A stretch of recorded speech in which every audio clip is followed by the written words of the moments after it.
Hello दोस्तों, welcome back to another video. दोस्तों, आज के इस वीडियो में हमारा जो टॉपिक होने वाला है जुडिशियल सेपरेशन के रिगार्डिंग। जुडिशियल सेपरेशन का जो जनरली प्रोविजन दिया गया है under section 10 of the Hindu marriage act 1955 पे। लेकिन ये होता क्या है और डाइवोर्स से किस तरह से कैसे अलग है, क्या क्या इसके ग्राउंड हो सकते हैं, वो आपके आज के इस वीडियो में सारे सवालों का जवाब मिलने वाला है। तो दोस्तों, चैनल पर नए हैं, फर्स्ट टाइम आए हैं तो सब्सक्राइब करना ना भूलिए ताकि इस तरह के इंपॉर्टेंट टॉपिक्स आप तक भी पहुंच पाए। क्योंकि देखो, जुडिशियल सेपरेशन दोस्तों तब होता है जब किसी भी हस्बैंड वाइफ का एक साथ रहना मुश्किल हो जाता है। वो किसी भी कंडीशन और ग्राउंड्स हो सकते हैं।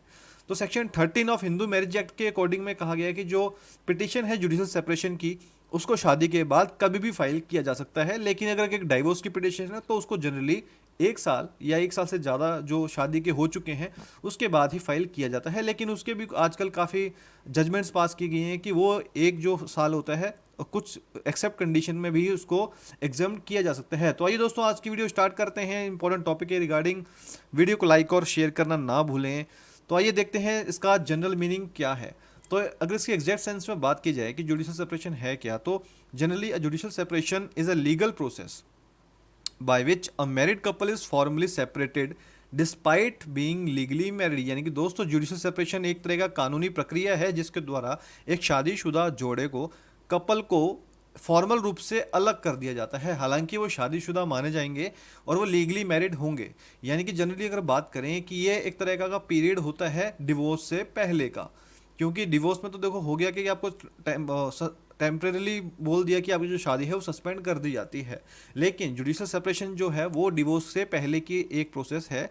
यानी कि ये उस पीरियड का प्रोसेस है जिसमें कि कोर्ट जो है ये मैंडेट कर देता है दोनों पार्टीज को कि आप दोनों अलग रहेंगे डाइवोर्स प्रोसीडिंग्स को स्टार्ट करने से पहले। और जनरली बात करें सभी पर्सनल लॉज की, तो जुडिशियल सेपरेशन जो है वो कम से कम एक साल का माना जाता है। अगर इसकी बिल्कुल प्रॉपर डेफिनेशन की बात करें तो ये एक तरह की ऐसी प्रक्रिया है कि जिसके द्वारा एक विवाहित जोड़े को कानूनी रूप से विवाहित होने के बावजूद फॉर्मल रूप से, औपचारिक रूप से अलग कर दिया जाता है। Often known as divorce from bed and board. यानी कि दोस्तों, इसको जनरली जो मीनिंग कहा जाता है diverse from bed and board, जिसका क्या मतलब है, तो इसका जनरल मीनिंग ये है कि एक डाइवोर्स का ये फॉर्म है जहाँ पे दोनों पार्टीज को प्रोहिबिट किया जाता है, यानी कि मना किया जाता है साथ में रहने के लिए। लेकिन शादी को भी अभी तक खत्म नहीं किया गया होता है। यानी कि एक तरह का जुडिशियल सेपरेशन है, कानूनी ऑर्डर है, कोर्ट का ऑर्डर कि जिसके बेस पे आपको सेपरेट होने के लिए कहा गया है और आप एक साथ नहीं रह सकते हैं। लेकिन आपकी शादी जो है वो तब तक वैलिड कहा जाएगी। यानी कि this is itself a ground of divorce of between the parties. यानी कि दोस्तों, जुडिशियल सेपरेशन जो है अगर एक साल का पूरा हो गया, उसके बीच में पार्टीज अगर एक साथ नहीं मिलते हैं, कोहेबिटेशन नहीं होती है दोनों पार्टीज के बीच में, तो ये अपने आप में एक ग्राउंड ऑफ डाइवोर्स बन जाता है under section 13 of Hindu marriage act. Judicial separation जो है वो नॉर्मली कोर्ट के ऑर्डर के थ्रू ही ग्रांट किया जा सकता है। यानी कि दो पार्टीज आपस में म्यूचुअली मिल के जुडिशियल सेपरेशन का फॉर्मल नहीं कर सकते। यानी कि दोनों पार्टीज अलग से आपस में डिसाइड करके अलग से नहीं रह सकते, इनको सिर्फ एक कोर्ट के ऑर्डर के थ्रू ही उसको फॉलो करते हुए ही अलग होना है। अगली अब इसकी डेफिनेशन की बात करें कि भाई हु कैन अप्लाई। सेक्शन 10 में बात की गई है हिंदू मैरिज एक्ट के कि जो जुडिशियल सेपरेशन के लिए दोनों स्पाउस यानी कि हस्बैंड और वाइफ दोनों अप्लाई कर सकते हैं। और वो दोनों कौन हो सकते हैं? यानी कि जिन्होंने हिंदू मैरिज एक्ट के अकॉर्डिंग शादी की है और अपना मैरिज का रजिस्ट्रेशन करवाया हुआ है, तो वो दोनों क्या है कि वो जुडिशियल सेपरेशन के लिए रिलीफ के लिए एक सेपरेट पिटिशन को फाइल कर सकते हैं। यानी कि एक ऑर्डर को कोर्ट के थ्रू पाने के लिए जुडिशियल सेपरेशन के लिए एक पिटिशन फाइल की जाएगी। हस्बैंड या वाइफ कोई भी कर सकते हैं। और एक बार अगर जुडिशियल सेपरेशन का ऑर्डर पास हो गया under section 10 of Hindu marriage act, तो ये दोनों पार्टीज को जान लेना जरूरी है कि हस्बैंड और वाइफ को कि they are not bounded to have cohabitation. So husband and wife दोनों जो फिजिकली होने के लिए बाउंडेड नहीं है इसमें during the cohabitation after order has been pass. यानी कि एक बार जब ऑर्डर पास हो गया है तो उसके लिए फिजिकली होने के लिए बाउंड नहीं कर सकता किसी भी पार्टीज को, क्योंकि वो ऑलरेडी जुडिशियल सेपरेशन का ऑर्डर है इस केस में हो चुका होगा। दोस्तों, से कुछ ग्राउंड्स की बात करते हैं कि किस ग्राउंड्स पे यानी कि किस आधार पर जो है जुडिशियल सेपरेशन का ऑर्डर आपको कोर्ट से मिल सकता है। तो उसके लिए कुछ आधार ग्राउंड्स दिए गए हैं, जिसकी अगर पहले हम बात करें, सबसे पहले ग्राउंड हो सकता है क्रूअल्टी का, यानी कि अत्याचार का।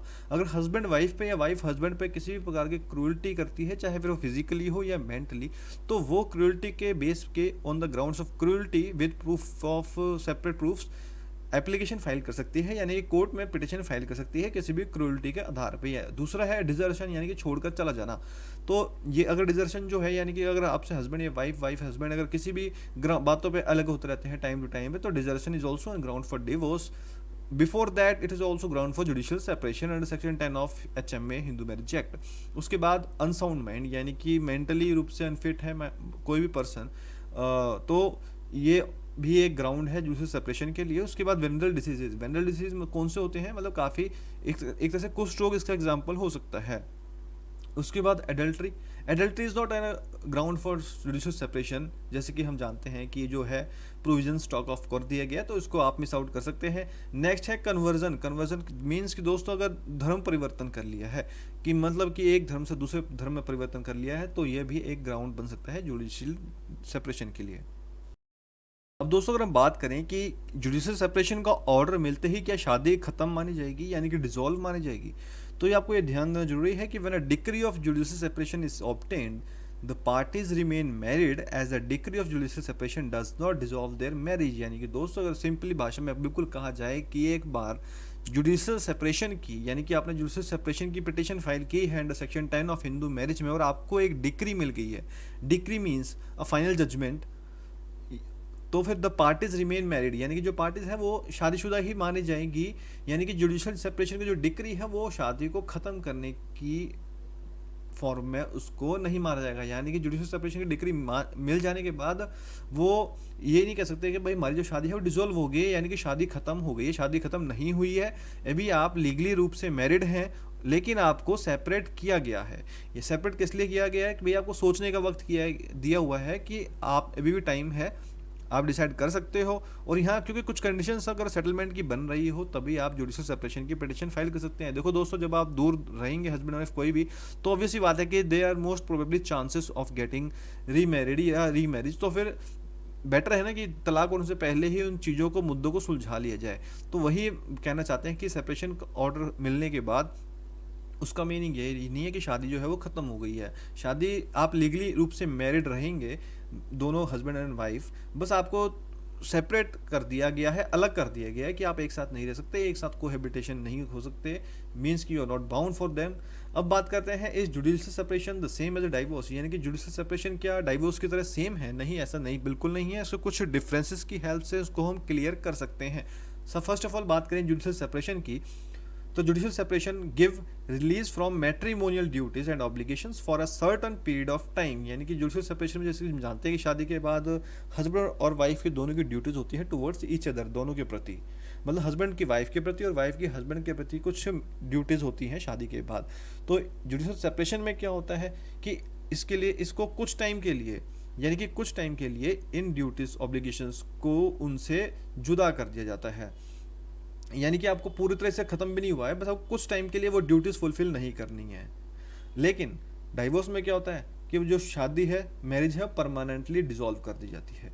जुडिशियल सेपरेशन है एक फर्स्ट स्टेप प्रोसेस है, यानी कि सबसे पहली प्रक्रिया है, और जो डाइवोर्स है वो उसकी सेकंड प्रोसेस है। यानी कि जनरली अगर बात करें कि जुडिशियल सेपरेशन की डिक्री होने के बाद अगर उसको फॉलो किया जाता है, दोनों पार्टीज अलग हैं, दोनों के बीच में कोहेबिटेशन नहीं होता है, तो ये अपने आप में ही एक डाइवोर्स बन जाता है for between husband and wife. तो जुडिशियल सेपरेशन क्या है कि एक टेम्परेरी रूप से आपको अलग किया गया है कुछ समय के लिए, लेकिन डाइवोर्स के केस में क्या होता है कि आपको परमानेंट रूप से डाइवोर्स मिल जाता है। सबके माइंड में क्वेश्चन उठता है कि जुडिशियल प्रोसेस का कितना टाइम लग सकता है, यानी कितना ड्यूरेशन लग सकता है कोर्ट की प्रक्रिया में। तो जनरली अगर हम बात करें कि इसमें अगर हर कोई राजी है, हर कोई आपस में डॉक्यूमेंट्स को एक्सचेंज करने में कोई इशू नहीं है, तो कोर्ट जो है नॉर्मली 6 से 9 महीने का टाइम ले लेगा कि इस जुडिशियल सेपरेशन को स्टार्टिंग से लेके पूरे एंड तक का जो प्रोसेस है उसमें इतना टाइम लग ही जाता है। दोस्तों ये था आज का एक जनरल सा टॉपिक जुडिशियल सेपरेशन के रिगार्डिंग, जिसका प्रोविजन दिया गया है section 10 of Hindu marriage act में। आप उसको डिटेल जाके वहाँ से भी चेक कर सकते हैं। यहाँ पे हमारा जो पर्पस था आपको बिल्कुल इजी लैंग्वेज में उसको अंडरस्टैंडिंग करवाना था कि वो डाइवोर्स से किस लिए अलग है, क्या उसका जनरल मीनिंग है, क्या क्या उसके ग्राउंड्स हो सकते हैं for getting an order decree of judicial separation under the Hindu marriage act. दोस्तों वीडियो आपको इन्फॉर्मेटिव लगी है तो प्लीज़ चैनल को सब्सक्राइब कर लीजिए, वीडियो को औरों के साथ लाइक शेयर कीजिए। इस वीडियो के रिगार्डिंग आपके माइंड में कोई क्वेश्चन हो, सवाल हो, तो आप हमें कमेंट बॉक्स में मेंशन कर सकते हैं, या फिर आप किसी पर्टिकुलर वीडियो पे टॉपिक पे और वीडियो चाहते हैं तो भी आप हमें मेंशन कीजिए, बताइए, ताकि आने वाले सभी वीडियोस आपके टॉपिक्स की भी उसमें कवर की जा सके। और वीडियो के रिगार्डिंग कोई माइंड में इशू है तो आप उसको बताइए, डेफिनेटली आपके जो आंसर है क्वेश्चंस का एज सुन एज पॉसिबल दिया जाएगा।